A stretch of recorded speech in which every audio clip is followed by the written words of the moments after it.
I predicted the crash, but I didn't predict the total wipe.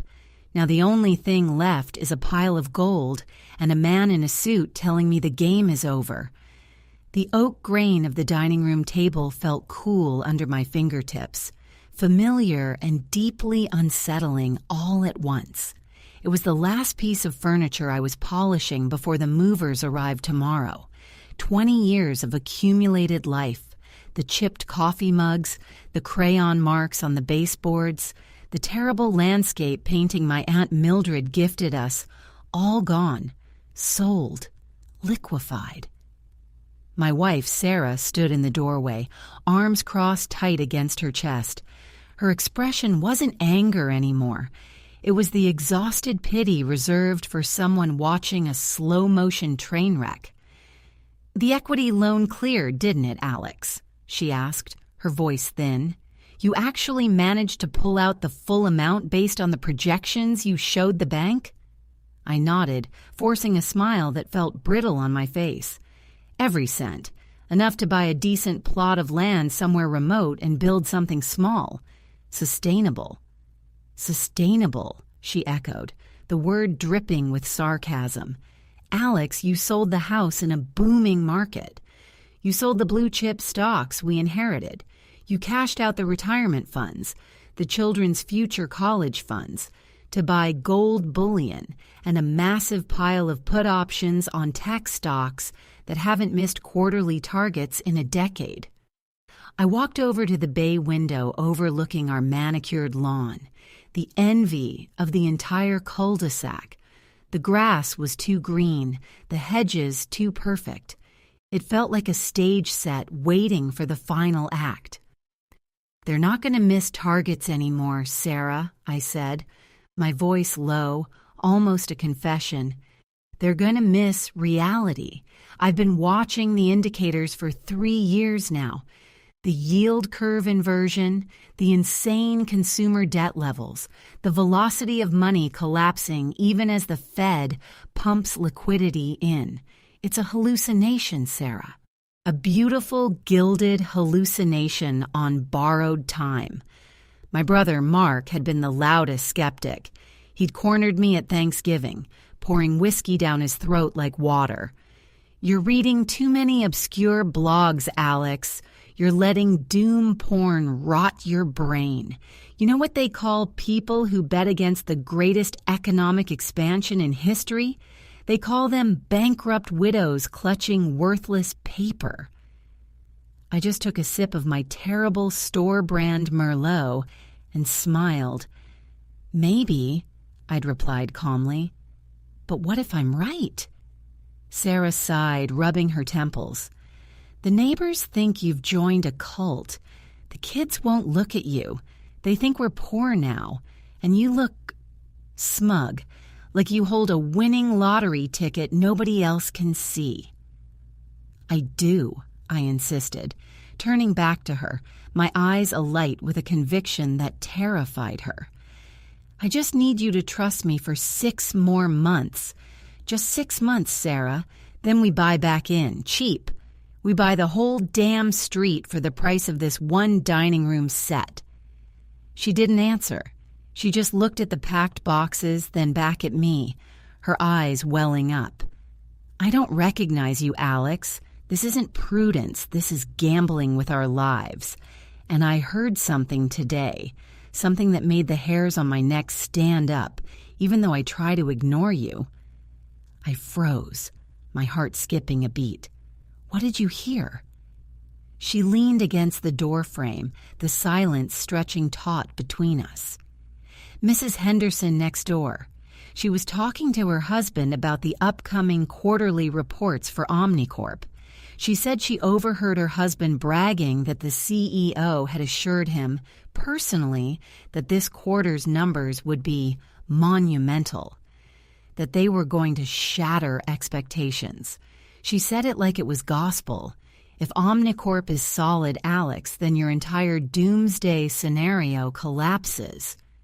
I felt a cold sweat prickle my spine. Omnicorp, the linchpin of my entire thesis. If they pulled off another blowout quarter, the illusion would solidify. The market would surge again, and I would be ruined, professionally and personally. I had built my entire rationale on the assumption that their debt-to-equity ratio was unsustainable and that this next report would be the canary in the coal mine. Sarah, that's anecdotal nonsense. A neighbor overhearing a rumor, I dismissed, but my voice cracked. Maybe, she whispered, pushing off the frame. But then I remembered something else. Remember that massive secret server farm you were tracking in Nevada? The one you said was designed to process AI models based on fundamentally flawed data input? I nodded slowly, my mouth suddenly dry. Well, she continued, her voice dropping to a near inaudible level, my cousin, who works in logistics for that specific contractor, the one building the farm, called me today. She said the entire project was abruptly put on a secure, indefinite hold, not delayed, canceled. The official reason was unforeseen structural instability, but she told me the real reason they pulled the plug was that the main data pipeline they were relying on, it just stopped transmitting reliable information entirely. They shut the whole thing down 2 days ago. The room seemed to tilt. The data pipeline stopping meant the core calculation underpinning the entire tech sector's projected growth might be based on nothing. It was the black swan I hadn't even dared to calculate for. If the plumbing backing up the perceived growth was already dry, the crash wasn't 6 months away. It could be tomorrow.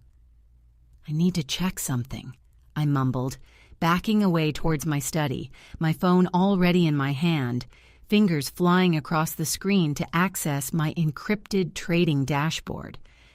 I needed to see the real-time futures movement on the specialized software that monitored institutional panic signals. Sarah watched me, her face etched with fear, not for my money, but for me. Alex, please, just tell me what's happening. I ignored her, pulling up the final, most crucial metric, the proprietary algorithm I'd built to gauge systemic risk exposure across major investment banks. It was supposed to tick up slowly over the next quarter. I hit refresh. The screen flashed, and the normally gentle, slow-climbing red line indicating systemic fragility didn't just move. It spiked, a vertical line shooting straight up, slamming into the warning ceiling of the chart with such violence that the application momentarily froze, displaying a single, flashing error message in stark white text. Critical systemic failure imminent. My breath hitched. I stared at the screen, the reality of my gamble slamming into me with the force of a physical blow. It was happening now. But then, a second notification popped up beneath the error message, one I had programmed as an emergency safeguard, meant only to trigger if an external, unforeseen event, like a major regulatory intervention or a sovereign default, was detected. It was a direct message from the anonymous server farm tracker I'd paid a fortune for. The message was only 3 words, time-stamped 30 seconds ago, confirming the total collapse of the data feed. It's already gone. It's already gone, I whispered, the 3 words echoing hollowly in the suddenly cavernous living room. Gone. Not impending, not imminent. Gone. Sarah rushed forward, grabbing my arm, her gentle touch grounding me for a fraction of a second. Alex, what is gone? Tell me what that means. I blinked hard, fighting the rising tide of nausea. My carefully constructed timeline, the glorious vindicating moment of proving everyone wrong, had been aggressively fast-forwarded by an unknown variable. My prediction was correct, but the timing was catastrophic. I had planned for a controlled demolition.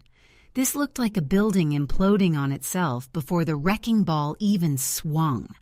It means the foundation is dust, I managed, pulling my arm free and stumbling back towards the study desk where my laptop was open, still displaying the screaming error message. It means the market isn't going to gently bleed out over 6 months. It means the liquidity is about to dry up instantly. I frantically typed in the access code for my stored digital assets.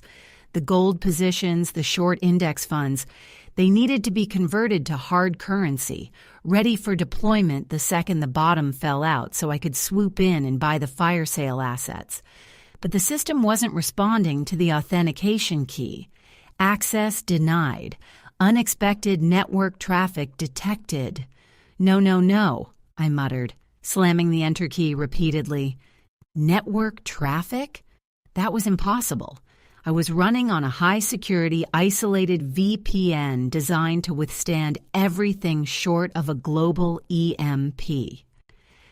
Alex, the kids' school, called, Sarah said, her voice high and strained. They're letting out early. They said there's a citywide alert about a power surge? No, wait, a major communications disruption. Everyone is being told to go home immediately.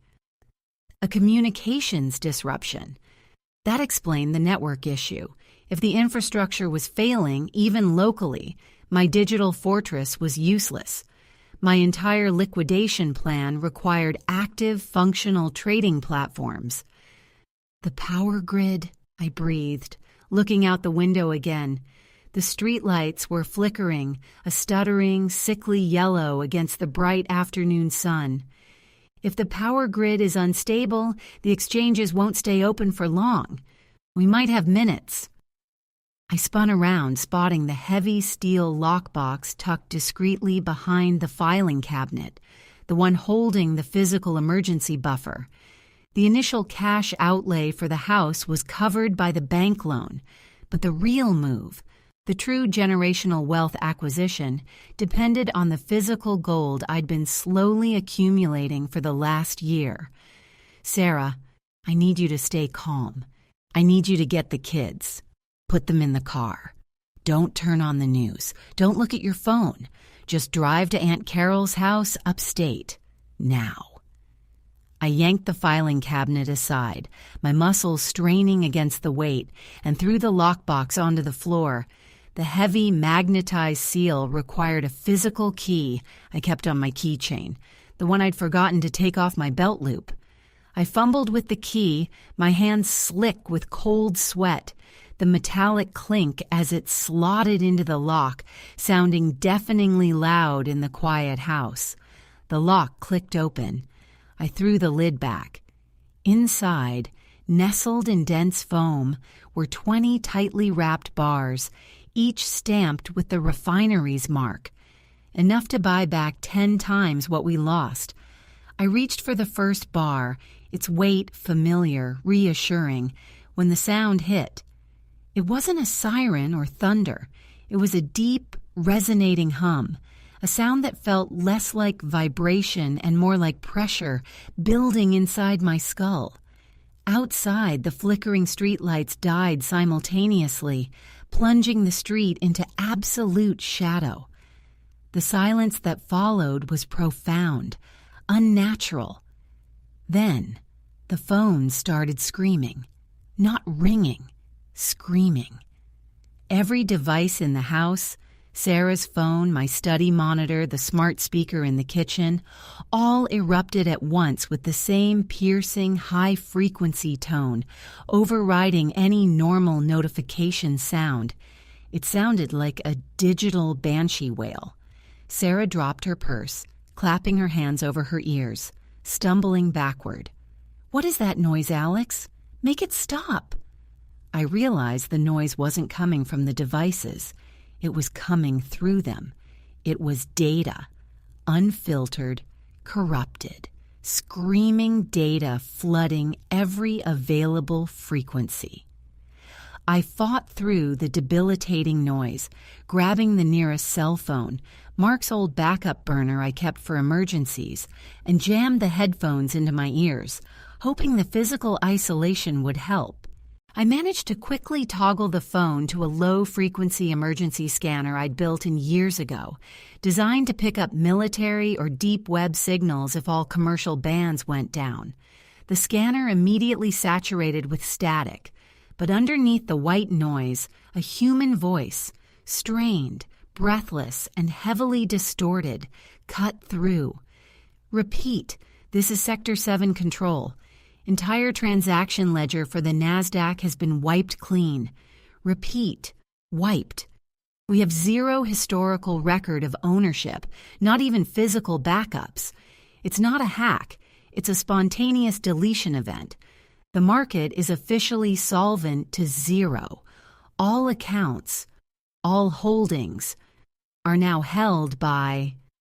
The voice dissolved into that same agonizing, high-pitched tone before the speaker could finish the sentence.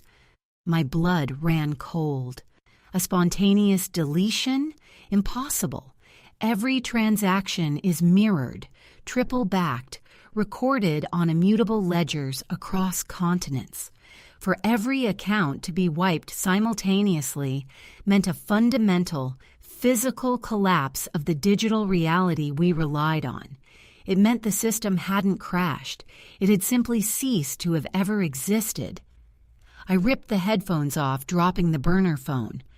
The screaming stopped as suddenly as it began. The silence was heavy, suffocating. Sarah was curled on the floor, rocking slightly, tears streaming down her face, but she was alive. I looked at the lockbox, the physical gold bars sitting tantalizingly within reach. I had the tangible escape route. I could grab a few bars, throw them in the duffel bag, and we could drive out before the chaos spilled onto the streets. As I reached for the gold, my eyes snagged on the reflection in the polished surface of the lid of the lockbox. In the brief second of darkness before the power surge, I had seen the flicker of the streetlights, confirming the outage. But now, in the absolute total darkness of the house, the reflection wasn't empty. Reflected clearly in the metal across the room from where I stood was a faint pale blue light emanating from the front door. It wasn't the light of a neighbor checking in. It was the light of a specialized, high-powered laser sight, steady and unwavering, centered precisely on the spot between my eyes. And behind the light, I could just make out the silhouette of a figure standing motionless on my front porch. I slowly raised my hands, keeping them visible above the open safe, my heart hammering against my ribs. I didn't know who would know about the gold or why they'd wait for the total communications blackout to strike, but I knew one thing for certain. I wasn't the only person who understood what a total digital collapse meant for the tangible assets left behind. And whoever it was, they were armed, silent, and waiting for me to move. The silhouette on the porch didn't move. It didn't issue a demand or shout a warning. It simply held the blue dot steady, a silent, deadly punctuation mark on the end of my triumphant theory. I forced myself to breathe, the metallic tang of fear overwhelming the dust in the air. Sarah was still huddled near the wall, whimpering softly, her attention fortunately focused inward, away from the threat. I had to buy time. "Who are you?" I called out, my voice surprisingly steady despite the adrenaline flood. I kept my hands high, palms outward, angled slightly so the laser sight caught the glint of the gold bars in the open safe behind me. "Bait." No verbal reply came, only the faintest adjustment in the pressure of the laser dot on my forehead. A barely perceptible movement that indicated the person outside was settling in for the long wait, or perhaps making microscopic adjustments to their weapons alignment. They weren't here for a casual robbery. They were here for a specific high-value extraction, and they were calculating the perfect moment to eliminate witnesses. My mind raced through the possibilities. Could it be the bank? Did they have some arcane regulatory clause that allowed them to seize assets the second the market ledger failed? unlikely to involve a sniper on my doorstep. Could it be a rival investor who somehow managed to access my isolated communication about the impending doom? That was more plausible. I hadn't exactly been subtle about my conviction, even if I'd been secretive about the timing. I subtly shifted my weight, moving my right foot an inch back toward the doorframe of the study, trying to use the solid oak as minimal cover, while keeping my left hand hovering near the gold. If I could grab just one bar, heavy, dense, it might serve as a projectile or a weapon, but I couldn't risk breaking the tense standoff. "Listen to me," I tried again, injecting urgency into my tone, hoping to provoke a reaction. "The system is dead. You know what that means. Every major institution is blind. If you shoot me, you get a few bars of gold, but the people who really clean up the mess, the ones who control the remaining physical assets, they'll know exactly who you are and where you went the moment they restore basic communications. You cooperate, we can walk out of here together, split the score, and disappear before the real cleanup crews arrive." For a long, agonizing second, nothing changed. Then the blue dot wavered slightly, and a sound finally broke the silence from outside, a sharp metallic click. It sounded like a safety being disengaged. The situation had just escalated from surveillance to imminent execution. I didn't wait for the shot. I threw my entire body weight to the left, spinning violently, simultaneously kicking the heavy steel lockbox with my trailing right foot.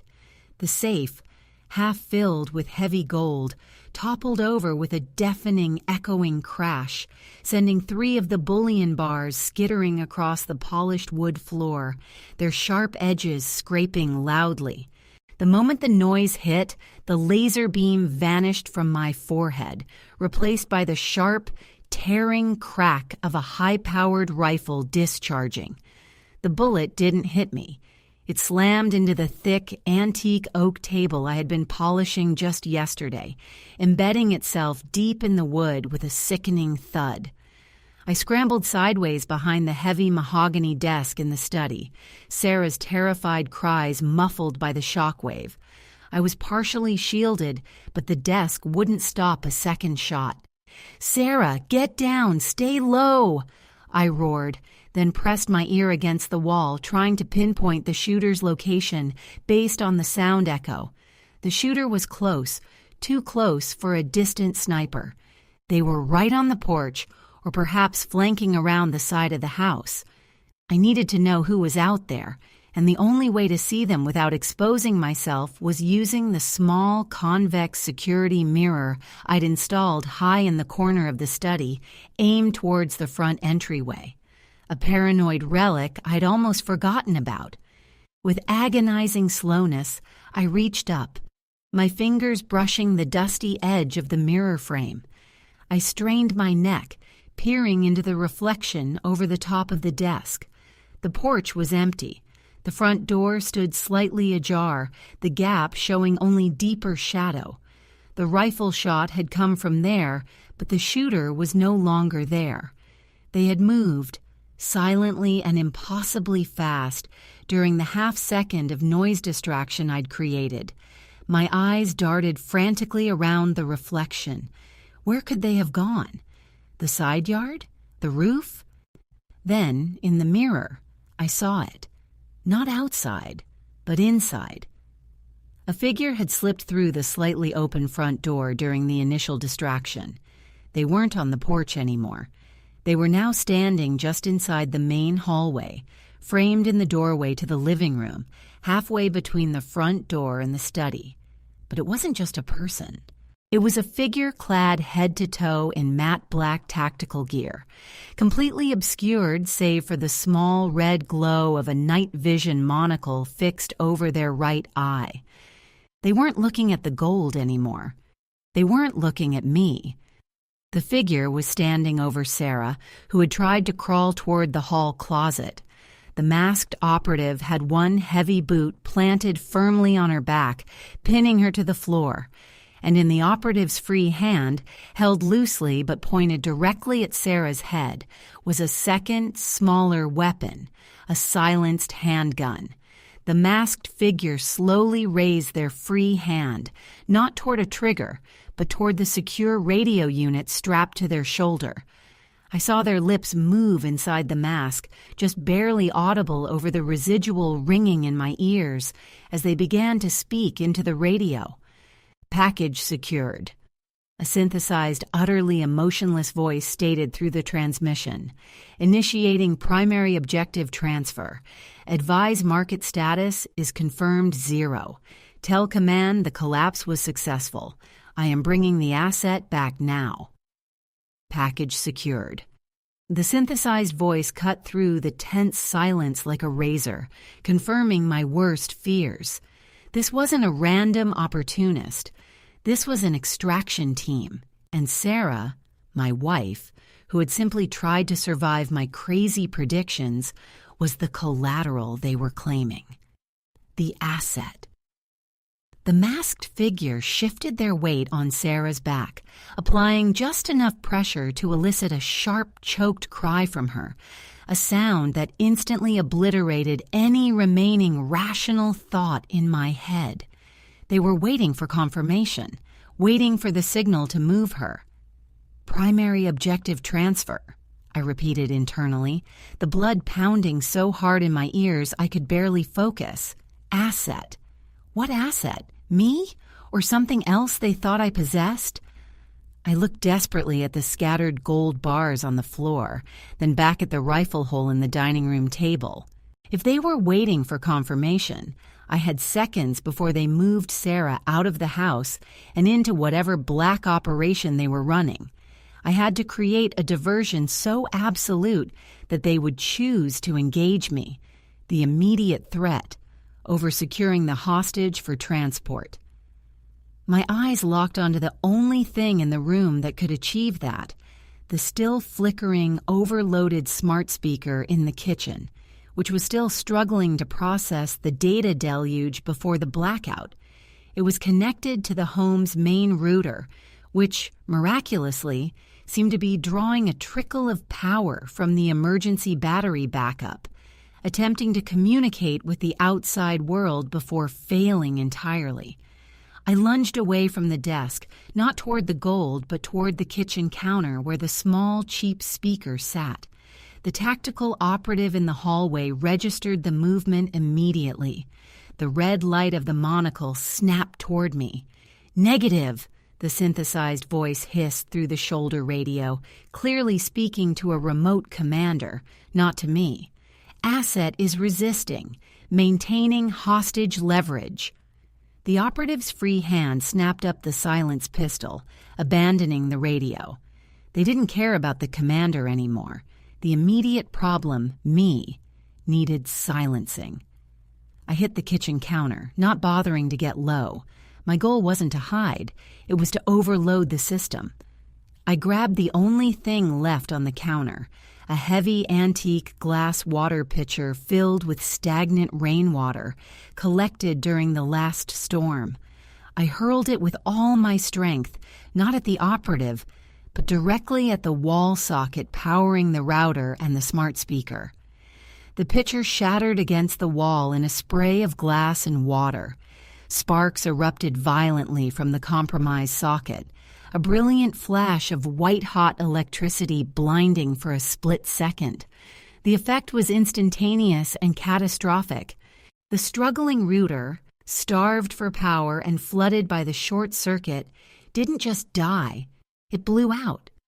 The smart speaker, instead of emitting the usual high-pitched tone, discharged a violent concussive pop, a miniature electrical explosion that momentarily overloaded the sensitive audio pickup in the operative's tactical helmet. The operative staggered, both hands flying up to cover their helmet, dropping the silenced pistol. The red monocle light spun wildly before going dark. This was the window. I didn't hesitate. I didn't think about the gold or the proof or the vindication. I thought only of Sarah's choked cry. I scrambled back toward the study, grabbing the nearest object that wasn't too heavy to wield effectively, the thick, leather-bound first edition of The Wealth of Nations that I used as a doorstop.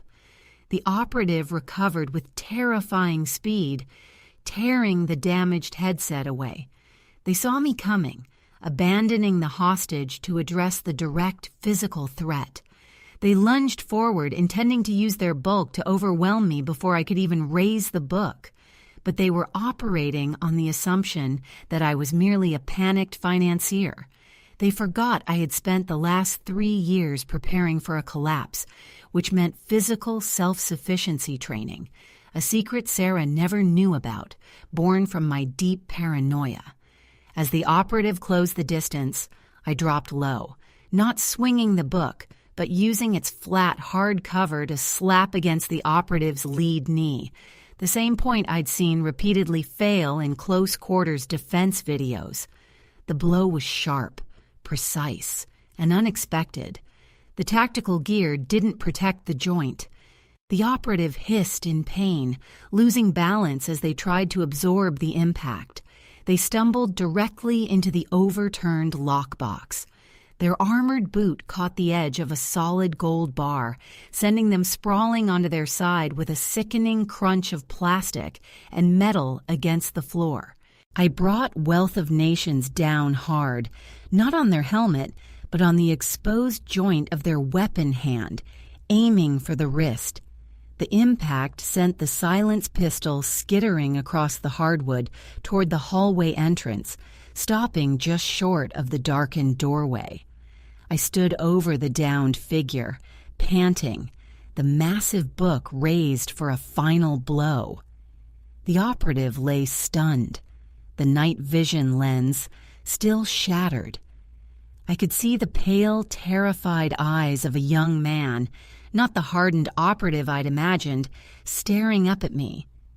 Then I heard a noise from the dark hallway behind the operative. It wasn't a sound of pursuit or backup. It was the sound of movement from the one place I hadn't dared to look since the power went out, the upstairs landing. A shadow detached itself from the darkness at the top of the stairs. This figure was taller, moving with an unnerving, fluid grace that belonged to a predator. They weren't wearing tactical gear. They were wearing a simple, impeccably tailored dark suit, and they held nothing in their hands. They looked calm, almost bored, surveying the wreckage of the living room, the overturned furniture, the smoking outlet, the downed operative. This person didn't need a weapon. They radiated authority. They walked down the first 2 steps with measured elegance, pausing to regard me, the wild-eyed financier, standing over the intruder. "Mr. Thorne?" the newcomer said, their voice calm, refined, and carrying perfectly through the silent house. "I apologize for the abruptness of the extraction team. They were hasty. They shouldn't have damaged your property." He stepped down onto the main floor, his expensive leather shoes making no sound. He glanced at the terrified Sarah, then back at me, still gripping the book like a battle axe. "You see, Mr. Thorne, your prediction was quite accurate," he continued, gesturing vaguely toward the dead electronics. "The market was based on nothing, but you assumed that only you had the foresight to sell. You failed to account for the fact that those of us who built the illusion also needed a designated exit strategy for when we decided to pull the plug." He took another slow step forward, his eyes, sharp, gray, and utterly devoid of warmth, locking onto mine. "You liquidated your personal portfolio quite impressively, but you sold your assets to us, Alex. And now that the ledger is officially wiped clean, we have decided that retaining your specialized knowledge and ensuring you can never replicate that predictive model again is far more valuable than a few bars of physical gold. Tell me, Alex, did you ever consider who you sold the gold to when you paid for those put options?" The man in the suit, the true architect of the collapse, stepped fully into the light filtering from the shattered window, confirming every chilling suspicion I'd ever harbored about the invisible hands governing the global economy. He wasn't security. He was the counterparty, the puppet master who had allowed me a temporary self-destructive victory only to reclaim the spoils. "You bought from us," he repeated, a faint, almost sympathetic smile touching his lips. "The anonymous buyer account you used for the physical bullion transfers. That was a shell corporation we maintained specifically for discrete asset recycling during controlled demolition events. We let you profit, briefly, because your panic was an excellent indicator for timing the final regulatory push. We needed one last large, highly visible seller to validate the initial plunge." He gestured toward the downed operative, who was now trying weakly to pull himself up, still dazed. This young man was merely supposed to secure the secondary objective, the hardware, your custom algorithms, and escort you for debriefing. He panicked when you fought back. My grip on the wealth of nations tightened until my knuckles were white. I looked from the suit to Sarah, still pinned and trembling, and the fight, the pure protective adrenaline surged back, sharper than the desire to be proven right. "You wipe the ledger, you steal trillions, and you kidnap people who got in your way," I spat out, ignoring the pain in my own bruised ribs. "You've just destroyed the world economy for sport." The suited man chuckled, a dry, brittle sound. "Sport? No, Alex. System reset. We don't destroy the world. We simply clear the slate so the real construction can begin. And now, you are a liability who knows too much about the architecture of the demolition." He started walking toward me again, closing the distance with terrifying deliberation. I knew I couldn't win a direct fight against this composed predator. My only chance was chaos, and I already had a source of it, the still functional, albeit damaged, hardware. I glanced wildly around the room. The fallen operative's discarded pistol lay just out of reach in the hallway. The gold bars were scattered, tempting but ultimately useless burdens. My only weapon was the electronic ghost I had summoned. "You think you control the reset?" I yelled, taking a deliberate step back, putting the desk between us again. "You think you're the only one who built a failsafe?" I lunged past the downed operative, ignoring the man in the suit who cursed and broke into a dead sprint. I didn't go for the gun. I went for the source of the initial devastating error message. My laptop, which was still showing the critical systemic failure imminent warning, connected precariously to the sparking wall outlet. The man in the suit tackled me just as my hand reached the machine. We hit the floor hard, the heavy laptop flying up and landing precariously on the edge of the desk, its screen still illuminated. "It's over, Alex," the suited man snarled, his tailored jacket straining as he pinned my arms. "You have no leverage. You have nothing left to sell." "You're wrong," I gasped, struggling under his weight. "I didn't just predict the crash. I predicted your move. You needed the ledger wiped, but you couldn't risk your own internal network being compromised by the shockwave. You relied on an external relay for the final deletion command." I twisted my head, trying to see the laptop screen. The timer on my proprietary risk monitor, the one that had spiked vertically, was still running in the background, hidden behind the initial error message. It wasn't tracking market risk anymore. It was tracking my system integrity. When I saw the network traffic spike, that meant someone initiated the wipe from an external source, I forced out. And the last thing I did before the power died was trigger a counter protocol on that external relay, a digital handshake request. If you initiated the collapse, you have to answer that handshake. The man's face, finally visible, contorted in a moment of pure, unadulterated panic. "What did you do?" "I sent a request to the source of the deletion command," I hissed, finding a surge of desperate strength and slamming my elbow into his solar plexus. He gasped, momentarily losing his hold. "If you don't answer it now, before the external power stabilizes, that handshake defaults to an emergency broadcast." I wrenched my arm free, ignored the sharp cry from Sarah as the downed operative tried to restrain her, and dove for the laptop. My fingers slammed onto the keyboard, opening the command prompt window that was superimposed over the error message. "You have 5 seconds to kill that broadcast," I warned the man in the suit, who was struggling to his knees, realizing the true nature of the threat. The man scrambled for the discarded pistol in the hallway, but I was faster on the keyboard. I saw the little icon flashing.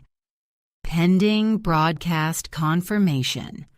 4, I counted, my eyes fixed on the screen, ready to hit enter on my counter command if he didn't comply. The suited man abandoned the gun. He knew what a systemic broadcast meant. His entire clandestine operation exposed to every intelligence agency, still vaguely functional. He lunged toward the laptop, a desperate, silent scream etched on his face. "Stop! 3. He slammed his hand down on the keyboard, not to stop the command, but to try and override it. His fingers mashed randomly across the keys. I slammed my own hand down, not on enter, but on the single pre-programmed sequence that would execute the final sequence of my failsafe.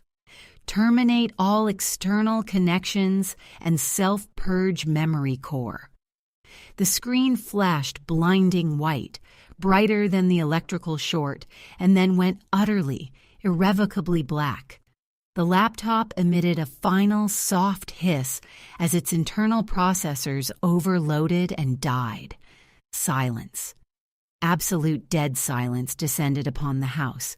The digital threat was neutralized. The physical threat remained. I looked up.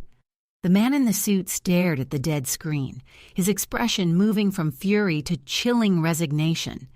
He slowly straightened up, brushing dust from his immaculate sleeve. The brief, professional veneer had cracked, revealing something ancient and deeply dangerous. He didn't look at the downed operative or the stunned Sarah. He looked only at me, the man who had ruined his clean exit. "You win this round, Mr. Thorne," he said, his voice now devoid of artifice, low and lethal. "But you are standing in the ruins of the world you predicted. You have no money, no job, and a family that hates you. And you have just made a very powerful enemy very, very angry." He took a deliberate step back, pivoting toward the open front door, now visible as a rectangular void of daylight. He paused at the threshold, glancing back at the gold scattered on the floor, a petty prize in the face of what he controlled. "Enjoy your retirement," he murmured. And then he stepped out onto the porch and vanished into the gloom of the silent street, leaving me alone with the wreckage, the ringing in my ears, and the terrifying realization that while I had survived the collapse, I had traded financial ruin for a target painted on my back by the people who owned the dark. And I had no way to call for help, no proof of what had happened, and the only thing of value left was a pile of gold that now marked me as a thief in the eyes of the silent, observing world.